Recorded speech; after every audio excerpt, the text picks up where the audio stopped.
பாப்பா பாப்பா கதை கேளு, காக்கா நரியின் கதை கேளு, தாத்தா பாட்டி சொன்ன கதை, அம்மா அப்பா கேட்ட கதை.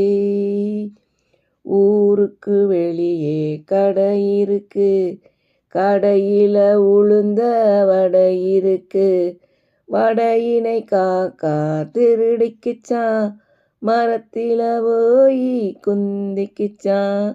காக்கா மூக்கிலே வடை இருக்க, குள்ள நரியுமே பார்த்துக்குச்சான். நைசா வடைய வாங்கிடவே நரி ஒரு தந்திரம் பண்ணிக்கிச்சான்.